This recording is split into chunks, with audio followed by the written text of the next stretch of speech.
Encuesta Criteria. Kast 59, Jara 41. Entre los votantes de Parisi, quien obtuvo, recordémoslo, el 19,71% de los sufragios, 40% votaría nulo, según Criteria, 35% lo haría por Kast y 25% por Jara. En el caso de quienes votaron por Kaiser, quien alcanzó, recordémoslo, el 13,94% de los votos, un 91% votaría por Kast, un 6% nulo y un 3% Jara. Las presidenciales preparan sus actos de cierre.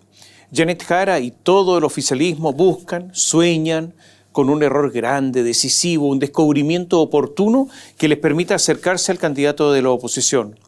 José Antonio Kast espera que todo se termine, que las horas avancen rápido, que menos mal que queda un solo debate, ojalá que no quedara ninguno, sufriendo ante tanta interpelación molesta, consciente de que sus silencios están en el límite, que su estrategia ya no soporta más tiempo, que hay que hacer el último esfuerzo para llegar al domingo 14 de diciembre. Como siempre pasa, en los partidos de derecha comienza la confección de las listas. Me refiero a las listas con nombres para ocupar cargos. Es lo de siempre, lo habitual, porque en esta parte eso del gobierno de emergencia para algunos no corre. Quieren un gobierno tradicional con los cuoteos. A la espera, mirando el panorama, hay dos ex candidatos presidenciales olfateando, tomando decisiones, pensando en el futuro, sopesando las conveniencias. Franco Parisi y Johannes Kaiser están al acecho. El presidente, que había estado callado, o mejor dicho, que lo habían logrado mantener silente, de nuevo se liberó del bozal y comenzó una vez más a hablar, atacando a José Antonio Kast, seguido de su propia claque, o sea, de su grupo de ministros. El presidente, sanguíneo, emocional, impetuoso, poco reflexivo, una vez más recibió la reprimenda de la candidata oficialista que, de nuevo, quedó un poco fuera de juego. Al presidente le cuesta entender que poco a poco su figura comienza a eclipsarse, su poder inicia su desvanecimiento, su espacio ya es más reducido. Son las reglas de la democracia. Luchar contra eso es lo mismo que ocurre a los que combaten la inexorable vejez pretendiendo permanecer en la juventud. Naturalmente que en el futuro podría el presidente Boric de nuevo ser figura principal, pero eso deberá ganárselo. Por ahora tiene que entender que su tiempo ya pasó. Repasemos la situación mirando las encuestas, las que se dieron a conocer antes de la prohibición de su divulgación. Les quiero presentar las encuestas, las distintas encuestas, para que usted sepa en qué se estaba hace algunos días. Encuesta Criteria. Kast 59, Jara 41. Entre los votantes de Parisi, quien obtuvo, recordémoslo, el 19,71% de los sufragios, 40% votaría nulo, según Criteria, 35% lo haría por Kast y 25% por Jara. En el caso de quienes votaron por Kaiser, quien alcanzó, recordémoslo, el 13,94% de los votos, un 91% votaría por Kast, un 6% nulo y un 3% Jara. Por último, entre los votantes de Matei, quien logró el 12,46% de los votos, 56% votaría por Kast, 23% lo haría por Jara y un 21% anularía. Veamos otra encuesta. Pulso Ciudadano. Kast, 58,9%. Jara, 41,1%. Kast recibiría en esta encuesta el 35,5% de los votos de Parisi, mientras que Jara captaría el 17,7% de ellos. Un 46,8% de quienes apoyaron a Parisi votarían nulo o blanco. No se sabe por quién sufragará, hay otro, o no saben por quién votarán. De los votantes de Kaiser, el 93,3% iría por Kast y el 3,4% por Jara. De los que votaron por Matei, Kast obtendría el 62,1%, mientras que Jara captaría el 19,3%. Veamos otra encuesta. Panel Ciudadano, Universidad del Desarrollo. Kast, 60. Jara, 40. Un 16% del universo total sufragaría nulo, no sabe o no votaría. Kast recibiría alrededor del 49% de los votos de Parisi, 3 puntos más que en la encuesta anterior, mientras que Jara captaría el 16% de ellos. De los votantes de Kaiser, 89% se inclinaría por Kast, 8% por Jara. Y de los que votaron por Matei, Kast obtendría el 59%, Jara el 16%. Y un 11% de los que votaron por Matei votarían nulo. Encuesta CADEM, 58% Kast, 42% Jara. No le voy a contar el traspaso de votos porque ya sería mucho. Estas son las encuestas, las últimas que se dieron a conocer antes de la veda. Se las cuento para que usted sepa lo que ocurría hace ya algunos días.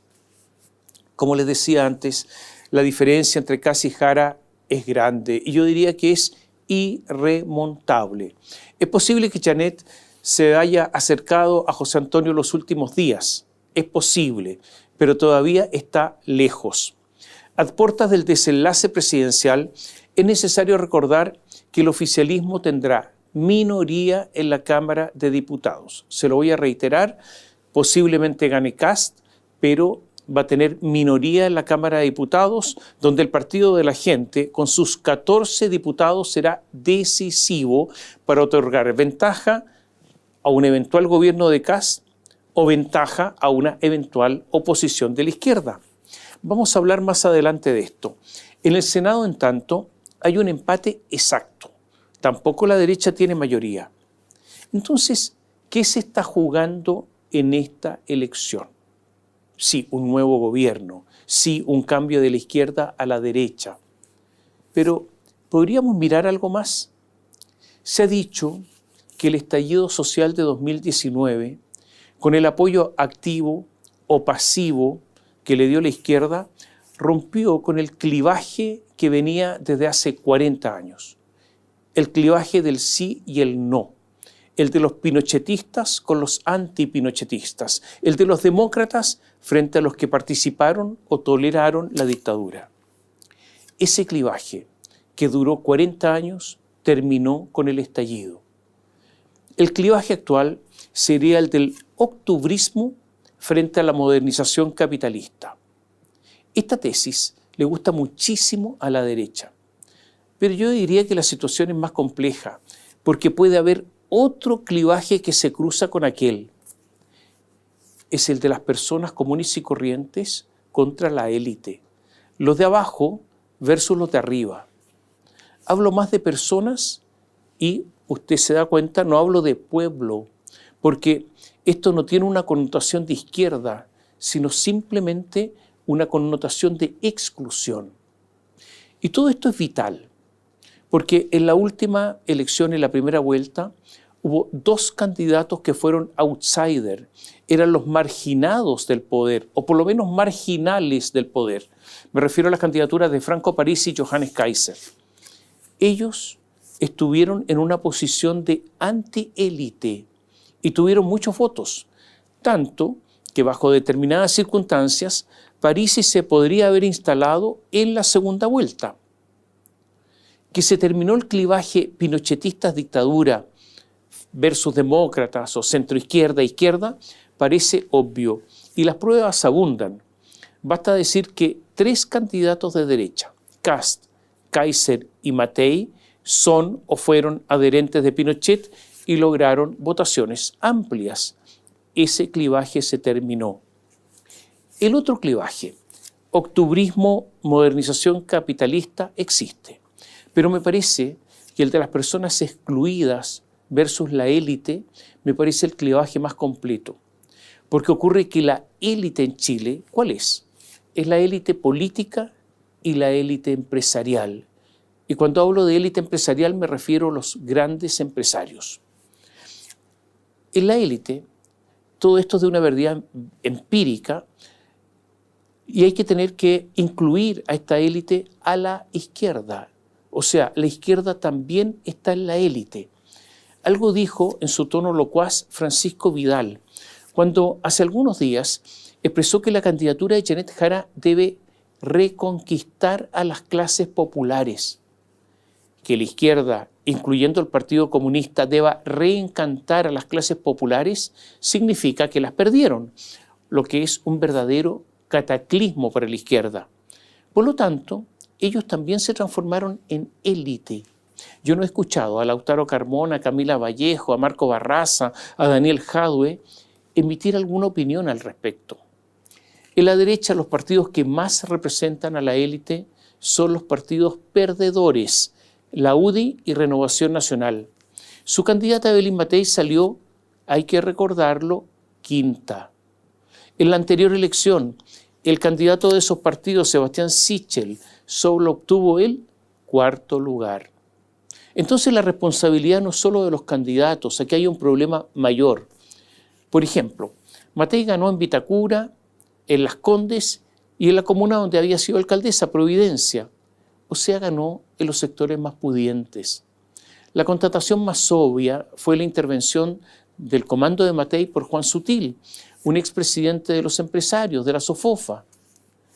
La candidatura de Kast, aunque ganó Lo Barnechea, representa más bien sectores medios.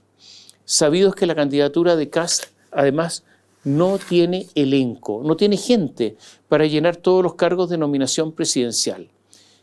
Y atención, porque aquí es donde se aparecieron los partidos perdedores, UDI y Renovación Nacional, listos para realizar el abordaje de la embarcación de Kast, aprovechando las debilidades estructurales de los republicanos. No tienen gente. De esta manera, siendo pero por lejos los perdedores, su candidata salió quinta, se subirán a la embarcación ganadora. Es verdad que no tendrán las mismas potestades como si hubiesen ganado, pero se acercarán un poco a eso.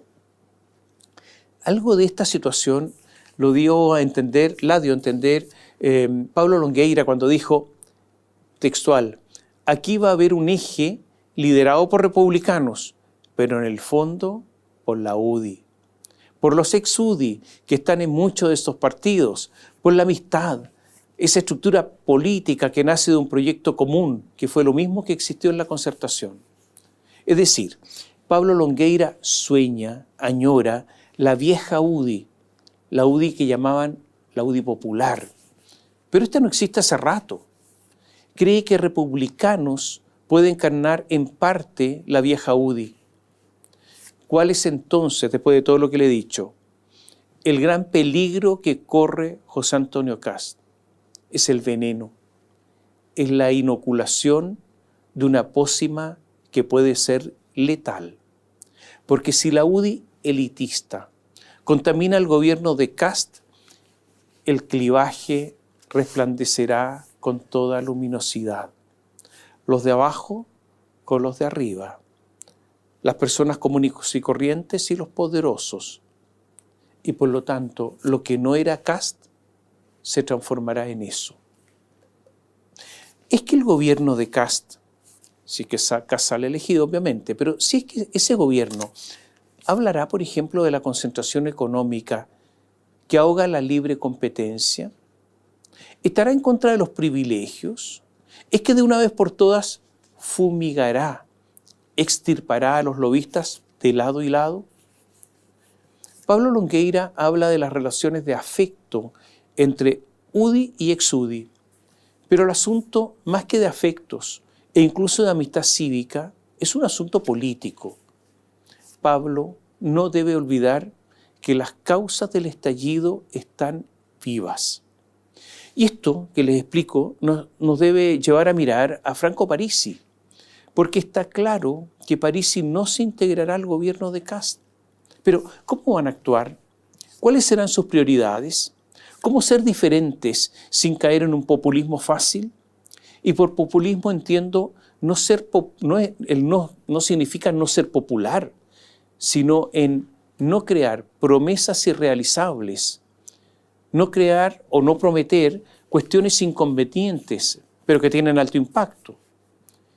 Y en esta disyuntiva, ¿qué va a hacer Johannes Kaiser, el otro candidato outsider? ¿Va a optar por integrarse al gobierno o preferirá ser la alternativa de derecha? Todas estas son decisiones estratégicas de grandes consecuencias para el futuro. Más adelante en esta columna volveremos sobre estos asuntos. En un intento de insuflar energía a sus huestes, Janet Jara ha repetido una y otra vez, como una especie de mantra, que la elección está abierta, que la elección está abierta. O sea, que tiene posibilidades ciertas de ganar, que tiene posibilidades ciertas de ser presidente de la República. Por ejemplo, en su comando, un día, mostraron un PowerPoint, les gustan los PowerPoint, donde la diferencia entre la suma de la votación obtenida en diputados de la lista de los verdes, regionalistas, humanistas y de los partidos oficialistas, me refiero al Partido Comunista, al Frente Amplio, al Partido Socialista, al PPD, etc., suman en total 37,5 puntos, es decir, 11 puntos más que el 26,8% que obtuvo Jara en la primera vuelta. Y dicen que hasta 37,5% se podría llegar con cierta facilidad. Puede ser, pero aún con esos cálculos mostrados en PowerPoint, ahí en el comando, no les alcanza para ganar la elección. Es insuficiente. Francisco Vidal, el vocero de la campaña de Jara, siempre de muy alta verborrea, dijo hace algunos días que enfrentan la campaña pero desterrando el derrotismo. Y Janet le contestó, no sé qué sentirá él, se refiere a Vidal, no sé qué sentirá él. Por el contrario, yo siento que este ha sido un año tremendo. Si él siente eso, lo del derrotismo, que lo procese rápido, porque está como vocero de la campaña y quedan 2 semanas para trabajar duro. Vidal iba contra la tesis de que la elección está abierta, que no está todo perdido. Después de esta disputa pública, la voz del estentorio Pancho Vidal comenzó a apagarse, a entelarse, hasta prácticamente no escucharse.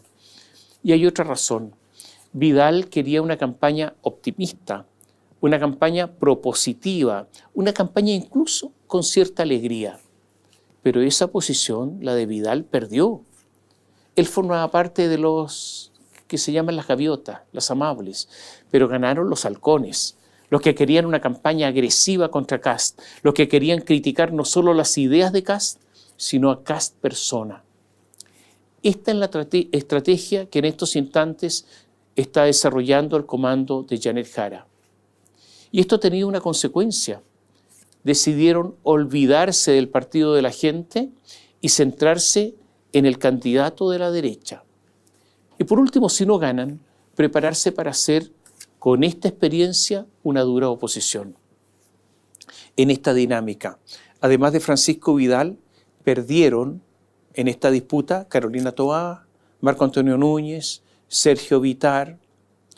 O sea, ¿se ha dado usted cuenta cómo volvió a desaparecer Carolina Toá? A estas alturas, Carolina está solo para algún fuego, pero intermitente.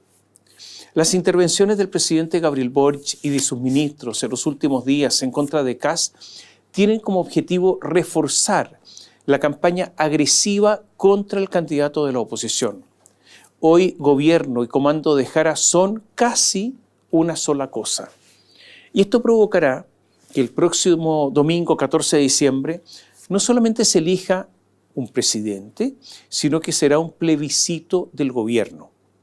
Y aunque esta decisión gubernamental, orada, torpedea la decisión de Janet Jara de alejarse del gobierno que integró desde el primer día, dificulta las críticas que ha hecho al Ejecutivo en políticas de seguridad y migratoria. Se estima que la crítica dura a Kast, sin embargo, pese a todo, ha dado resultados. Se trata al final de lograr, por parte del oficialismo, de lograr una derrota honorable. Si Jara logra, por ejemplo, un 43 o un 44%, eso es muy presentable y además es una excelente base electoral para la futura oposición.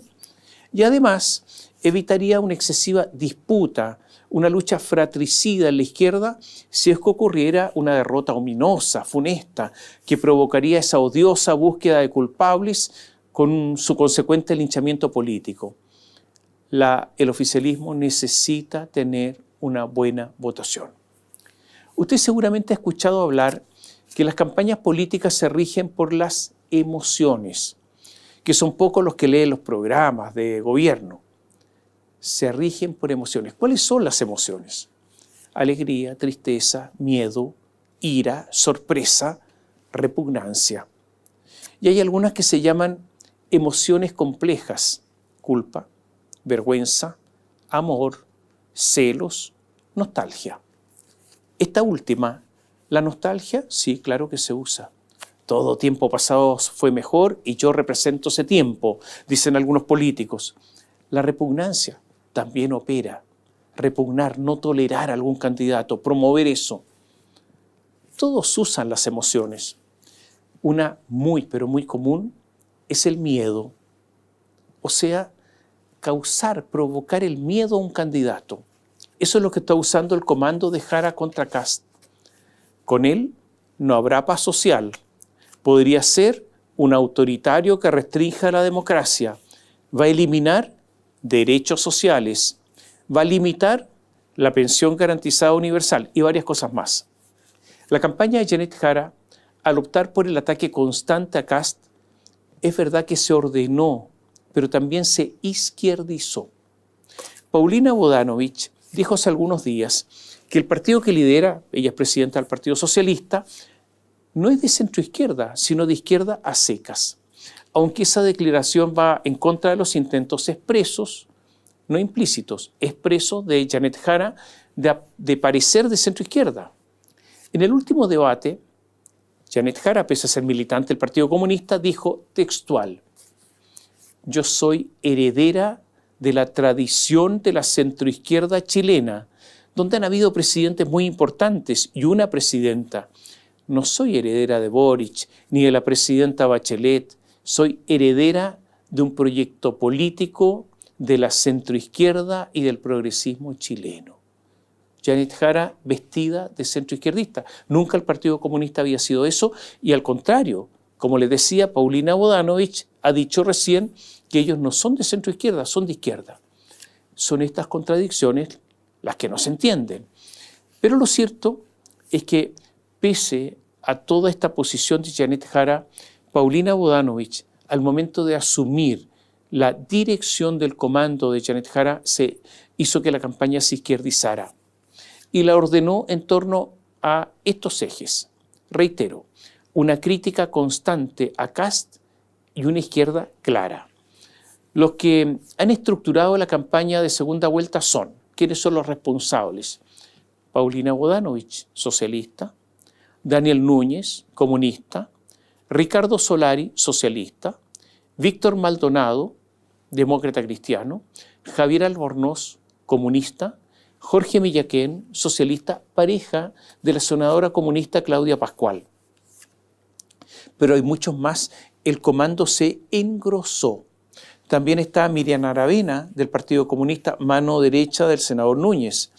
Está Martina Valenzuela, también comunista, que fue jefa de la División de Desarrollo Regional de la Subsecretaría de Desarrollo Regional, quien pidió permiso sin goce de sueldo.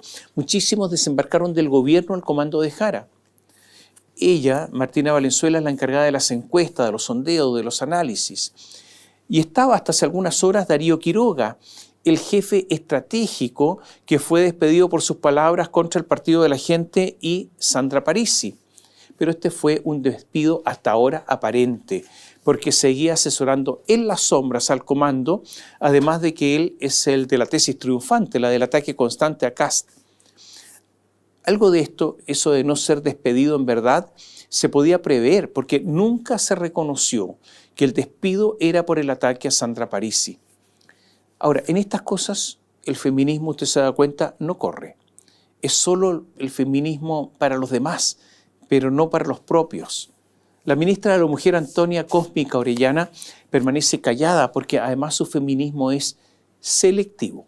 En todo caso, como les decía hasta poco antes del cierre de esta columna, Paulina Bodanovich decidió cortar a Darío Quiroga, o sea, cortarlo definitivamente. En el comando, como les decía, como había muchos militantes del Partido Comunista, se sumaron recién el militante del Frente Amplio, como Andrés Kupp y el secretario ejecutivo Simón Ramírez. Ahora, hay un dato interesante, ¿eh? Muchas personas del equipo de Camila Vallejo que estaban en el gobierno se fueron a reforzar el comando de Janet Jara. Susana González, mano derecha de Camila Vallejo, encargada de las comunicaciones del equipo. La ex subsecretaria Nicole Cardoch, socialista, Diego Cornejo, comunista, y Noelia Campos. Y se agregaron Ignacio Churra, Aida Weitzel, Valentina Palavicino, Sebastián Fierro, comunista, quien estuvo como subdirector de la Secretaría de Comunicaciones, ni más ni menos, de la SECOM. O sea, era el subdirector de las comunicaciones de gobierno al comando. Sebastián Fierro está encargado de las minutas, de escribir las ideas fuerzas, de los temas del día. O sea, hay un esfuerzo de muchos recientemente funcionarios estatales, ahora son exfuncionarios estatales, en el comando de Jara. Hay un esfuerzo grande. En el último debate Archi, recordemos que es el penúltimo, porque viene otro en los próximos días, Jara le dijo a Kast, en esta tesis de la crítica y del ataque permanente. Cuando Kast debate, se muestra como es. Por ejemplo, dice, yo no ocupo la palabra jodiendo, pero de lo más bien que tienes, se lo decía ahí directamente, que tienes en tu equipo a gente que se jode a la gente. Si no importa la palabra que uno ocupe, el punto es que tú te jodes a la gente y los amparas en tus equipos. Y cuando seas presidente, ¿vas a hacer lo mismo? El ataque fue brutal. Y se refería a Jorge Quirós, el jefe económico de Kast, que Jara señala como el ideólogo de la colusión de los pollos ocurrida entre 2008 y 2011. Y Kast le contestó y le dijo, y tú amparaste a un abusador, tu gobierno entero protegió a un abusador, tu gobierno entero dejó 1 millón de desempleados. Jara le dijo, ¿me permites ahora o vamos a escucharte a ti nomás?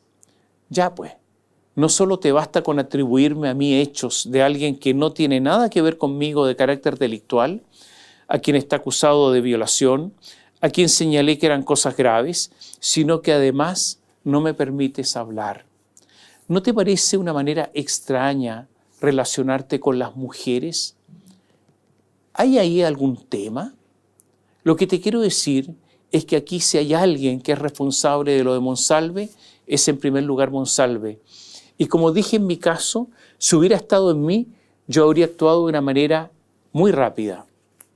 Jara además lo criticó varias veces por no ser concreto en sus propuestas. Dijo que la respuesta depende que dio Kast en alguna de las consultas que se le hicieron, como cuando se le preguntó si promulgaría una ley de eutanasia, motivó bromas irónicas de Jara, quien contestaba en forma afirmativa o negativa sobre estos asuntos. Dijo, el candidato Kast, con tal de no perder un voto, no es capaz de tomar una decisión. En relación al TAC, a la eliminación de las multas del TAC, dice, si bien es cierto, no es menos cierto. En relación a los 6.000 millones de dólares que quiere bajar del gasto público, todavía silencio. Los ataques de Jara, como le decía antes, fueron también personales. Y le dijo, tú estuviste 16 años en el Congreso y no sacaste ninguna ley relevante. Y aquí viene ahora el miedo. Dijo que si ganaba Kast habría riesgos, habría peligros. Dijo así, textual, son cosas concretas de alguien que nunca ha tenido que vivir de una pensión, de alguien que nunca ha tenido que endeudarse para estudiar, de alguien que nunca andaba en una micro, se los puedo garantizar. También lo ha criticado en temas relacionados con derechos humanos. Dijo, es muy complejo cuando el candidato Kast dice que se ha reunido con Krasnov y que no cree todas las cosas que se dicen de él. Y encuentro que es complejo, porque para ser presidente del gobierno y del Estado de Chile hay que respetar el Estado de Derecho. Y de Krasnov no es que se digan cosas, es que hay fallos judiciales que así lo condenaron a más de 1000 años de cárcel. Entonces realmente creo que es un peligro, o sea, que Kast es un peligro. En una actividad en San Bernardo, Jara dijo, Creo que es importante dar una señal clara para combatir el crimen organizado. Uno tiene que estar ahí donde las papas queman, no escondido detrás de un vidrio, no con un chaleco antibalas, no escondido de la gente y juntándose solo con los que piensan como uno, sino que en la calle, dando la cara y con coraje, y lo más importante, con medidas concretas. Quiroga, ese asesor que ahora está afuera, dijo en X: están matando empleó un chilenismo, yo le voy a decir, están matando a una persona, pero usó el chilenismo, un tal por cual. Y José Antonio depende Kast. O sea, le puso José Antonio depende Kast, porque todo depende. Primera vez que se ve en la historia de los debates que un candidato avisa que ya se acabó el tiempo para no tener que responder. Acaba de suceder con José Antonio Kast para no responder por el posible indulto al genocida Krasnov. No voy a seguir con esta dialéctica porque solo quería ofrecerles a ustedes una muestra de cómo están las cosas. Queda un debate y ahí Jara intentará sacar de las casillas a Kast para que tenga una caída que le haga perder la elección. Esto es muy difícil. Lo que sí está claro es que entre las habilidades que puede tener Kast, la de tener una actuación destacada en debates no existe. A Kast le cuesta debatir. Hoy en el comando de Janet Jara lamentan no haber seguido la táctica del ataque permanente desde el primer día. Sienten que esta táctica le está dando réditos, pero que ya es muy tarde, que partieron muy tarde. Mascullan con algo de rabia, sienten con alguna amargura que dieron tarde con la tecla correcta. En la derecha no ha gustado el desempeño de Kast. Se ha comentado que está cansado por la campaña larga. En el último debate, 2 veces Kast dijo: se acabó el tiempo para no responder las propias preguntas. O sea, se me acabó el tiempo. Fue cuando le preguntaron, justamente, como les decía, por un posible indulto a Miguel Krasnov y también sobre si terminaría con la ley de las 40 horas. También fue evasivo en asuntos como inmigración, recorte fiscal, las multas por el TAG, la eutanasia. No logró explicar cómo expulsaría a 300.000 inmigrantes. Dijo: no los voy a echar, los vamos a invitar a irse. A las mismas personas que los tienen contratados les vamos a decir que les paguen el pasaje de regreso. Una respuesta absolutamente imposible. Algunos dicen que el último fue el peor debate de Kast. Diego Chalper, diputado de Renovación Nacional, un hombre de derecha que está con Kast, dijo: las primeras semanas, si José Antonio Kast sale electo, tiene que precisar bien cómo eso se va a hacer. O sea, dio a entender que Kast no había contestado con claridad.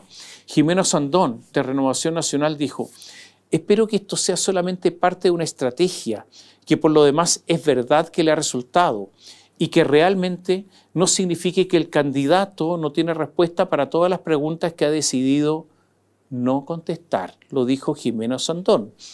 Arturo Lonton, diputado de derecha, dijo que fue bueno que Kast haya mantenido la calma frente a estos grotescos e infames ataques que revelan la desesperación y las ansias de aferrarse al poder a cualquier costo de la candidata comunista. Pero agregó que espera que refuerce la contundencia, claridad y precisión en cada uno de los temas que lo llevaron hasta estas instancias. El diputado de Evópoli, Francisco Undurraga, dijo: a mí me hubiese gustado, evidentemente, que hubiera ahondado más en soluciones el candidato Kast. No hay unanimidad en la derecha respecto al rendimiento de Kast en los debates, y es evidente que hay críticas internas. El último debate, el que viene ahora, puede ser una tortura para Kast. Para Jara, lo dije antes, es muy importante tener una votación honorable. Un 44% sería muy bueno dadas las circunstancias. Yo creo que hay posibilidades de que eso ocurra. En eso está.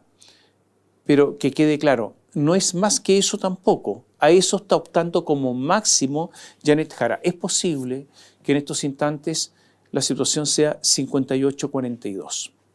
Jara ya tiene preparado el cierre de campaña. El último día de propaganda electoral estará en Coquimbo. Ahí va a cerrar la campaña.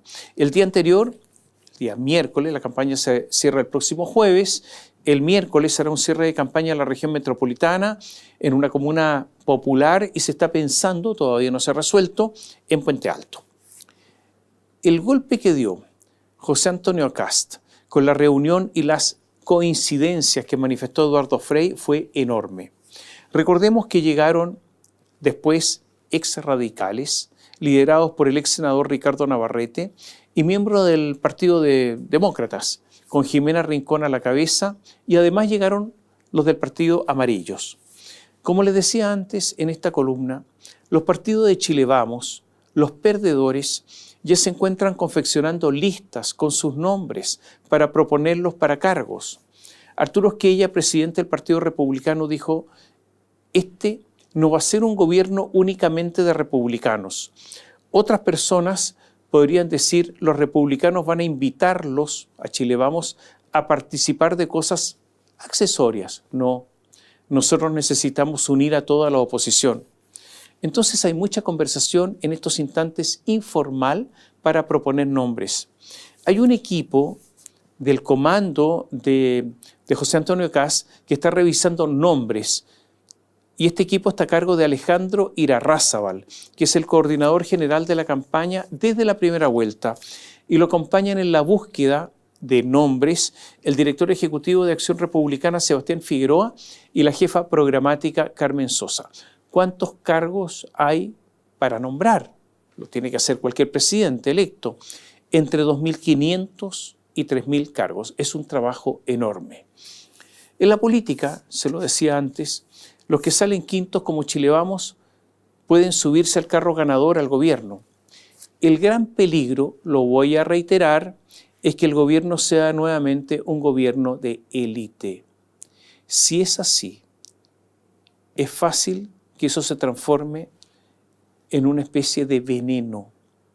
Es muy fácil que el gobierno de Kast, si eso es así, no tenga éxito. Una de las personas que lo tiene claro es, por ejemplo, Pamela Giles. También lo tiene claro Franco Parisi y posiblemente lo tenga claro Kaiser. Están advertidos. Un paréntesis a propósito de Pamela Giles.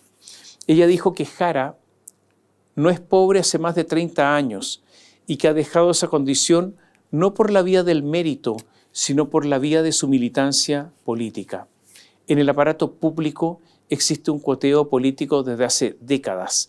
Ella ha llegado a todos sus trabajos a través del pituto político del Partido Comunista. Esto es lo que dijo Pamela Giles. Y Jara le contestó y dijo: mi patrimonio es anterior al 2014, que es cuando me integré con fuerza a la política. La verdad es que Janet Jara tuvo varios cargos y lo que no se sabe, pero se sospecha, es que hubo influencia de su partido para obtener esos cargos. Lo que sí es cierto es que Janet Jara tiene dos profesiones y que el tan criticado modelo, el modelo neoliberal, a ella le permitió dos profesiones, lo que es un ejemplo de movilidad social. Y es un ejemplo de que si se quiere, se puede lograr. A menos que haya sido el Partido Comunista el gran impulsor, en cuyo caso Jara tendría razón. No es el modelo, es el PC. El Partido Nacional Libertario de Johannes Kaiser tiene 8 diputados. Kaiser tiene 8 diputados. Estos diputados son muy importantes en el equilibrio que hay en la Cámara de Diputados. Kaiser ha dicho que no sabe si se integrará a un gobierno de Kast. Dice que no quiere cargos, sino que habla de condiciones programáticas. Lo más importante es lo que llama Kaiser la batalla cultural. Es la agenda valórica que para Kaiser es fundamental en su identidad política.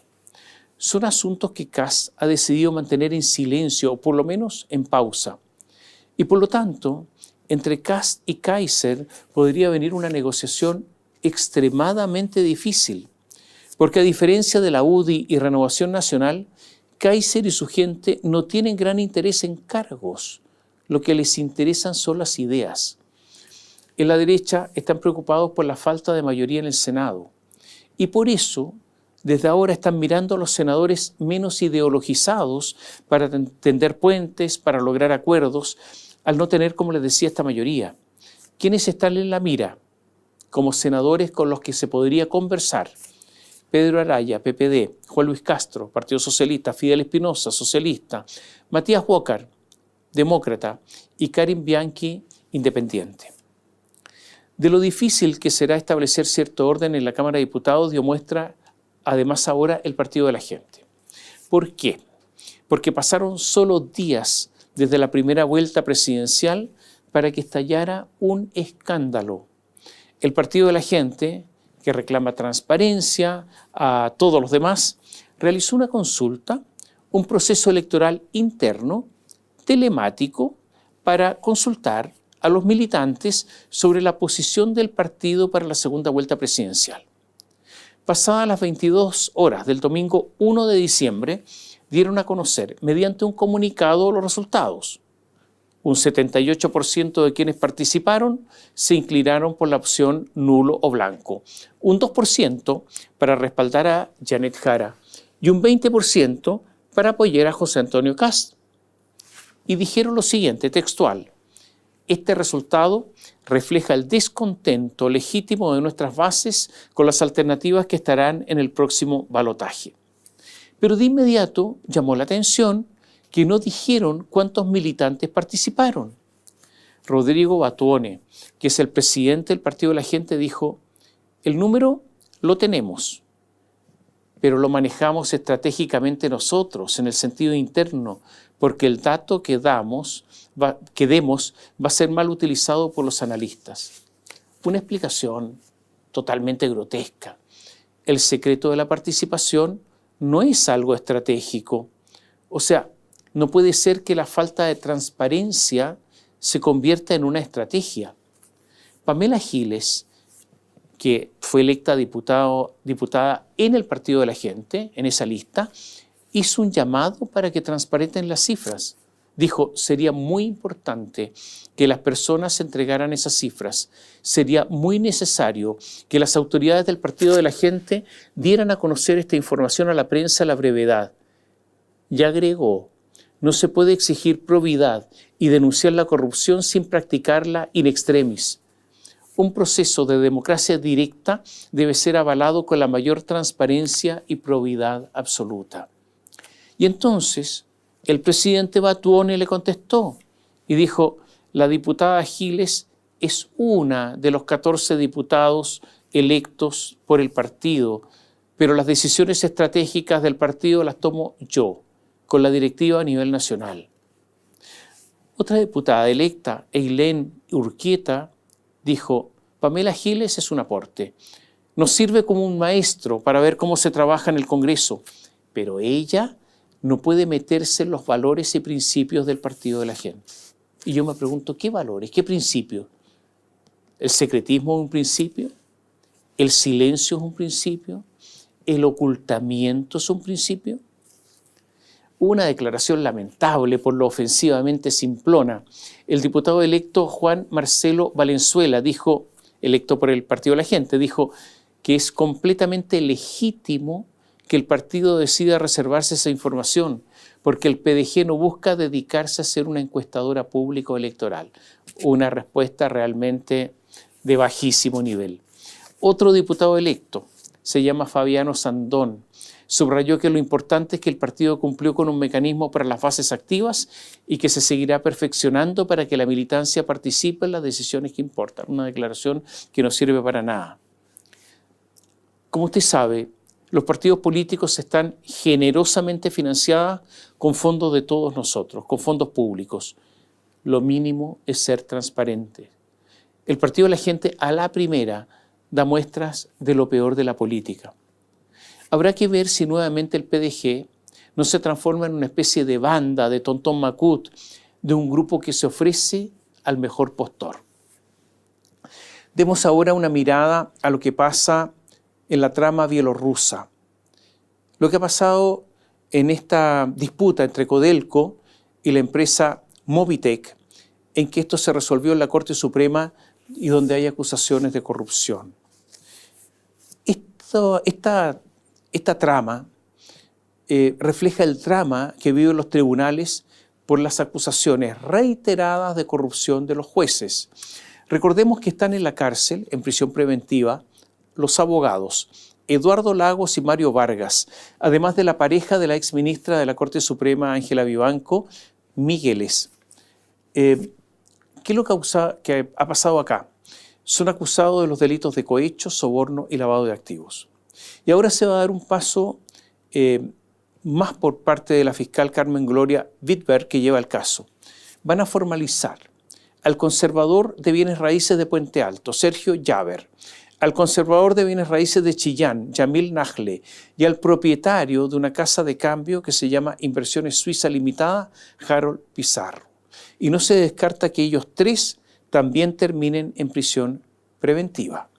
Se descubrió no solo la gran y repentina riqueza del conservador de Puente Alto, Sergio Llaver, tiene 18 propiedades, sino que le entregaba mensualmente plata a un ministro de la Corte de Apelaciones de Santiago, Antonio Ulloa, ahora lo echaron, y también entregó dinero al diputado republicano Cristian Araya y al senador de Demócratas Matías Walker en actuaciones o situaciones que hay que aclarar.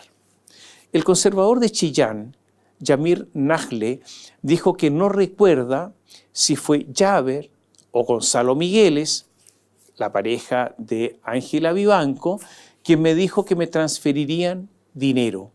Pero sí recuerdo que ese dinero posteriormente se lo tenía que transferir a Gonzalo Migueles. Respecto a esto, le puedo indicar que esto lo hice como un favor que no dimensioné completamente sus consecuencias. Una especie de triangulación.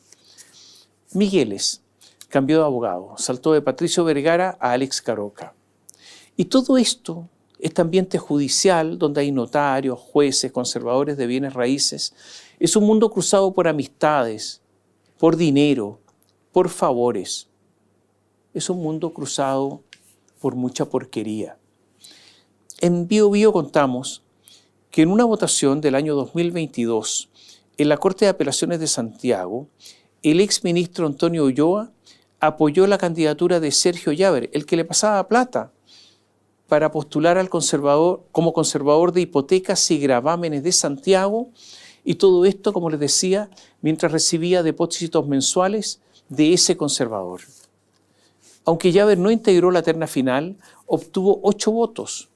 Uno de ellos era de la también exministra Verónica Sabaj, que la despidieron. Todo esto adquiere hoy nueva relevancia en medio de las investigaciones por corrupción. La ministra Sabaj fue despedida por sus relaciones con Luis Hermosilla. Digamos por sus relaciones, por sus sucias relaciones. Diego Simpertigue, el ministro de la Corte Suprema cuestionado por la trama bielorrusa, participaba en los fallos de ese caso mientras era amigo de los abogados de los bielorrusos y no se inhabilitaba. Es más, Diego Simpertigue, el ministro de la Corte Suprema, se iba de viaje en cruceros europeos con los abogados, sus amigos Eduardo Lagos y Mario Vargas, mientras representaba a los bielorrusos. La Corte Suprema está en sus horas más bajas. Simpertigue enfrenta un juicio penal, una acusación constitucional y un cuaderno de remoción en la misma Corte Suprema. Su suerte está echada, yo creo que no tiene ni la menor posibilidad de salvación. Poco antes de cerrar esta columna, se supo que el ministro Simpertigue fue suspendido de sus funciones por 2 meses en el marco de esta investigación. Y hay algo interesante, porque la suspensión la decretó el fiscal judicial Jorge Astudillo, el que tiene un rango inferior a Simpertigue. O sea, esta es una situación que al parecer nunca antes había ocurrido. Simpertigue fichó a un abogado que se llama Felipe Lizama. Y cuando estábamos cerrando esta columna, empezamos a contar que le quedan solo horas para ingresar su defensa ante la acusación constitucional. Esta acusación tiene 3 capítulos. El diario La Tercera contó que responderá cada uno de los capítulos, pero va a invocar lo que se llama la cuestión previa, con la que esperan incidir en el voto de los parlamentarios. el magistrado planteará, en primer punto, que hay una serie de diputados que estarían inhabilitados de pronunciarse respecto del libelo, ya que previamente se han manifestado públicamente respecto del caso e incluso algunos han esbozado que aprobarán la acusación. Hará presente que la acusación es inadmisible, ya que no procede la remoción, a juicio de la defensa de este juez, por la vía política, porque hay dos causas, una administrativa y una penal, donde se están analizando los mismos hechos y donde por los demás consideran que no han tenido oportunidad de defenderse adecuadamente.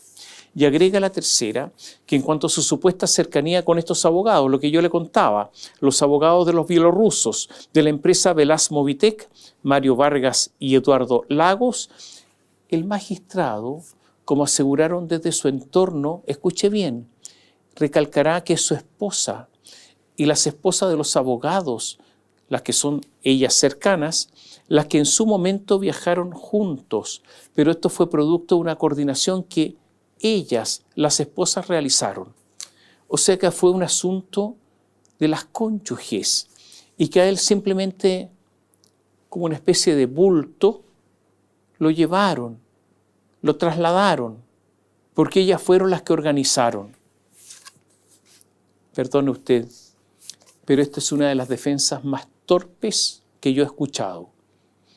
El día jueves pasado, el juez declaró ante el fiscal y horas después era suspendido, como le decía, de sus funciones por 2 meses.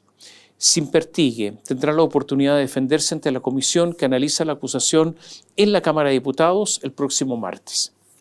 Mientras tanto, se deben seguir tramitando las querellas de capítulos respecto de la jueza Ángela Vivanco y del exfiscal Manuel Guerra. ¿Qué es lo que es una querella de capítulos? Es un antejuicio que pretende determinar si hay indicios para que proceda formalmente el juicio penal, hasta llegar a una formalización. ¿Qué es lo que desea el Ministerio Público? Desea formalizar al exfiscal Manuel Guerra y desea formalizar a la exjueza Ángela Vivanco. Como todo está, la verdad es que todo esto está entrelazado, hay una prueba que dio CIPER. Contó que hubo 6 transferencias de dinero hechas a Manuel Guerra cuando ya no era fiscal de 2 cuentas. ¿Quiénes le pasaron plata al exfiscal Manuel Guerra? Ya lo conocí, yo ya lo nombré. Uno de los abogados que está relacionado en la trama de los bielorrusos, Eduardo Lagos, quien traspasó 15 millones de pesos al exfiscal regional Oriente entre abril y junio de 2024. Y la otra transferencia la hizo la secretaria de la oficina de Lagos y Vargas, los 2 abogados presos, María Pía Peñalosa, quien transfirió un total de 4,5 millones de pesos entre octubre y diciembre de 2023. Poco antes ella había recibido traspasos de Vargas y Lagos y después ella les pasó esa misma plata.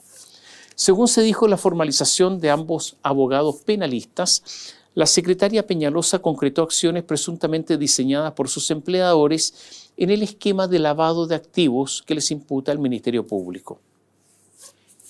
Hace unos días se suspendió la vista de la querella de capítulos contra el fiscal Manuel Guerra, exfiscal.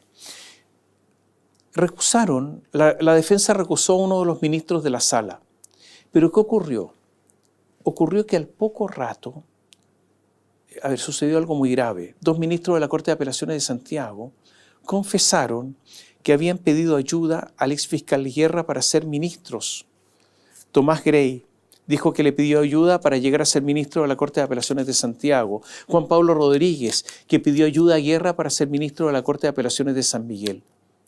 Entonces me hago la pregunta, ¿qué poder, qué relaciones, qué influencia tenía el exfiscal Guerra para prestar este tipo de ayuda, para lograr que alguien llegara a ser ministro de Corte de Apelaciones en forma, creo yo, absolutamente irregular? ¿Por qué los ministros no habían manifestado antes estas inhabilidades? ¿Por qué confiesan ahora? ¿Será porque sus nombres están en el celular de Guerra y temieron ser descubiertos y antes de ser descubiertos prefirieron confesar? ¿Se da cuenta de que la cosa en el Poder Judicial está, pero muy, muy mala? Sí, en esta telaraña de tribunales, notarios, conservadores, está todo entrelazado. Y esto lo contamos en Biobío, ¿qué contamos? En medio de un reportaje grande, hablamos del notario Francisco Leiva Carvajal. Y Francisco Leiva Carvajal no es cualquier notario. En sus 36 años ligado al poder judicial y notarial, se ha granjeado la fama de funcionario movido, de funcionario bien conectado. Su paso por la Corte Suprema a inicio de los 2000 le permitió tejer una imponente red de contactos. Aquí se cuentan ministros del máximo tribunal, ministros de Corte de Apelaciones, relatores. Quienes conocen de su influencia sostienen que para erigir su reputación fue fundamental su rol como secretario privado de los ex magistrados Marcos Libedinsky Chorne, que fue presidente de la Corte Suprema, y Mario Garrido Montt. Ha servido como notario y conservador en apetecidos puestos. Su hermano es el diputado muy poderoso Raúl Leiva Carvajal del Partido Socialista. Su hermana es fedataria en Lo Espejo. Su tío, Raúl Leiva Uribe Echeverría, es notario en Quirihue. Su sobrino, Felipe Leiva, es notario en Ovalle. Francisco, y esto es muy relevante, Francisco Leiva, este notario todopoderoso, además es socio ¿de quién? Del conservador de bienes raíces de Puente Alto, Sergio Llaver, por el que van a pedir la formalización, por estar metido en la trama con Migueles, la pareja de Ángela Vivanco. ¿Se da cuenta que está todo entrelazado?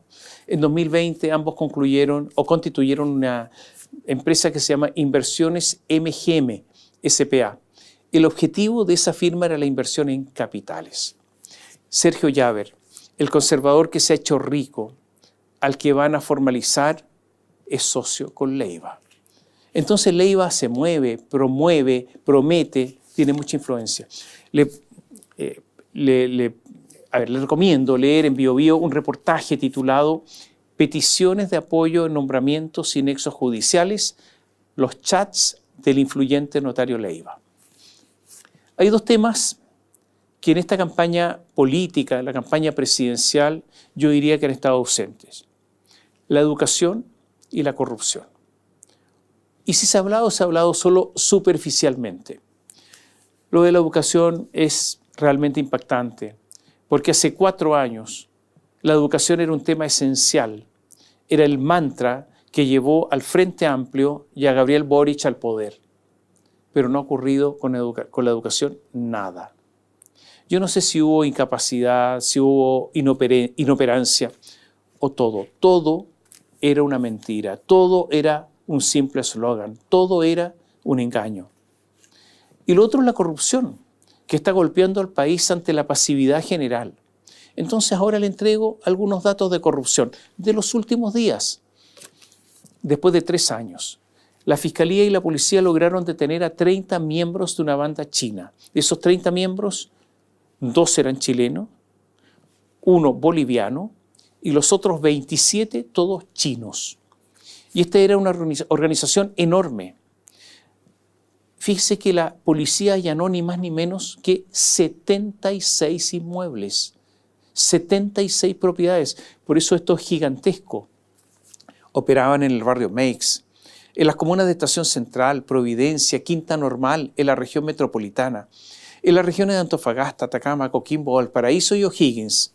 Cometían un montón de delitos gravísimos: cohecho, o sea, coimas, secuestros, extorsiones, mataban, homicidios, contrabando, productos falsificados, casinos clandestinos, tráfico de drogas, prostitución. En esta operación la Policía de Investigaciones incautó mucho dinero y encontraron un modo sofisticadísimo para enviar dinero a China. Cuando los detectives los tenían vigilados en medio de esta operación de inteligencia, estuvieron mucho tiempo investigándolos, un día descubrieron que un tal Ai Feng Tang empezó a disparar al aire con una subametralladora en las cercanías de un edificio residencial en las cercanías del barrio Meix. O sea, se dieron cuenta que tenían un poder de fuego importante. No le voy a contar más detalles de esta historia, salvo un hecho. Entre los detenidos está un carabinero. Gonzalo Hernández Salinas es un carabinero corrupto. Es un carabinero que vestía de carabinero pero que estaba con los delincuentes. Este policía que se corrompió, avisaba a la banda de cualquier procedimiento policial. Y este policía estaba relacionado con otros carabineros. Estaba relacionado con quienes con los otros 3, estaría relacionado con otros 13 carabineros detenidos en la misma comisaría a mitad de este año por el delito de cohecho. O sea, la policía se corrompe poco a poco.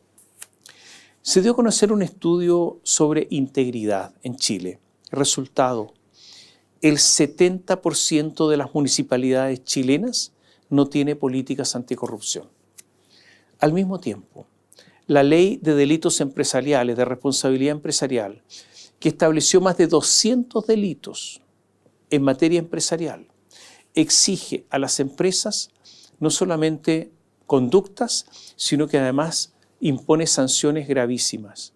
Eso en el mundo privado es una ley que se empezó a aplicar hace poco. En el mundo público, poco y nada. El Juzgado de Garantía de Arauco, hace algunos días, decretó prisión preventiva para un gendarme que se desempeñaba en la cárcel de la zona, porque fue formalizado por cohecho e internación de celulares a la cárcel, cobrado entre 100.000 y 300.000 pesos. El miércoles pasado fue formalizado el exdirector de control de la Municipalidad de Las Condes, ni más ni menos. Se llama Eduardo López, por el caso CESFAM de Las Condes. Se indagan delitos de corrupción. El cuarto juzgado de garantía de Santiago condenó a 5 años de libertad vigilada y al pago de una multa de 48 millones de pesos a Antonia Larraín, imputada en el caso de corrupción de la Municipalidad de Vitacura, donde está involucrado el exalcalde Raúl Torrealba. Ella, Antonia Larraín, era la que le llevaba los sobres con plata en efectivo que Torrealba se robaba. Para el 14 de enero está fijada la audiencia de formalización del diputado y senador electo Miguel Ángel Calisto.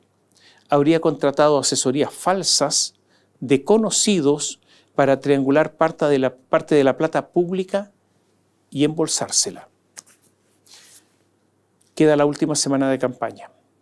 Les sugiero estar atento al último debate, porque será la última oportunidad de Janet Jara.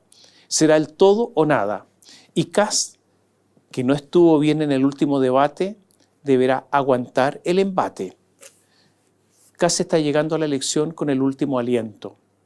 Como les decía, es posible que en estos instantes la situación sea 58% para Kast, 42% para Janet Jara. Es un cálculo mío. Posiblemente en estos instantes Janet Jara esté al alza, ligeramente al alza. Por eso no le va a alcanzar. Veamos las últimas intervenciones además de Gabriel Boric, porque seguramente no se va a quedar callado los últimos días de campaña.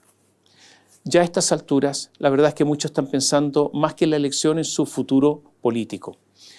Todo esto hay que mirarlo desde esa óptica y observe a la derecha si efectivamente va a ser otra derecha o va a ser la misma derecha pero con otro nombre. En definitiva, el balance político previo a esta segunda vuelta presidencial deja un mensaje claro: José Antonio Kast llega a esta etapa como el único candidato con un proyecto sólido, coherente y capaz de ofrecer gobernabilidad real en un país que viene arrastrando años de incertidumbre, frustración y división. Las encuestas pre-veda mostraron una tendencia sostenida que nunca logró revertirse, y eso no es casualidad. Kast ha sabido interpretar con precisión el sentir de una ciudadanía agotada del desorden institucional, de la inseguridad creciente y de las promesas incumplidas del oficialismo. Mientras Janet Jara y su sector se enredaron en disputas internas, contradicciones y un giro desesperado hacia la confrontación, Kast mantuvo una campaña clara, enfocada y disciplinada, demostrando liderazgo incluso en los momentos más tensos del debate público. Además, no se puede ignorar el rol clave de los votantes outsider, quienes en la primera vuelta enviaron un mensaje potente: los chilenos están cansados de la élite política tradicional y buscan un liderazgo auténtico, firme y sin ambigüedades. La gran mayoría de esos apoyos terminó inclinándose hacia Kast, no por imposición ni miedo, sino porque vieron en él una alternativa real de orden, seguridad y progreso. Esta transferencia electoral consolidó una ventaja que jamás dejó de ampliarse. La recomposición interna de la derecha también juega un papel esencial. Aunque UDI y RN llegaron golpeados a esta elección, ambas colectividades han entendido que es Kast quien tiene hoy la fuerza y la legitimidad para liderar un nuevo ciclo político. Esa convergencia abre la puerta a una gobernabilidad más amplia, donde distintas sensibilidades de la centroderecha pueden aportar experiencia, estructura y equilibrio. Mientras que Kast marca el rumbo con un liderazgo claro y decidido. Al otro lado, el oficialismo apostó todo a transformar esta elección en un plebiscito sobre el gobierno de Gabriel Boric. Pero esa estrategia terminó reforzando la misma desconexión que la ciudadanía percibe desde hace tiempo. Los ataques, los mensajes alarmistas y la campaña de miedo no lograron reducir la brecha porque, simplemente, gran parte del país siente que el gobierno no estuvo a la altura y que seguir por el mismo camino solo profundizaría la crisis social y económica. Por eso, este 14 de diciembre no solo elegimos a un presidente, elegimos el rumbo que tomará Chile durante los próximos años. Kast ha planteado un proyecto que busca recuperar la estabilidad, fortalecer la economía, restablecer la seguridad y devolverle dignidad a millones de familias que se han sentido abandonadas.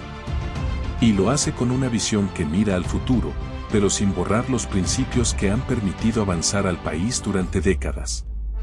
Si Kast triunfa, Chile podría iniciar un ciclo político distinto, centrado en la responsabilidad, el orden democrático y la reconstrucción del tejido social.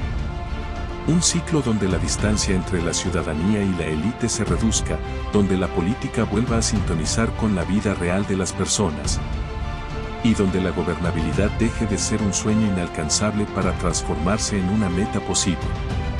En un escenario tan decisivo como este, todo apunta a que Kast no solo llega fuerte, llega preparado.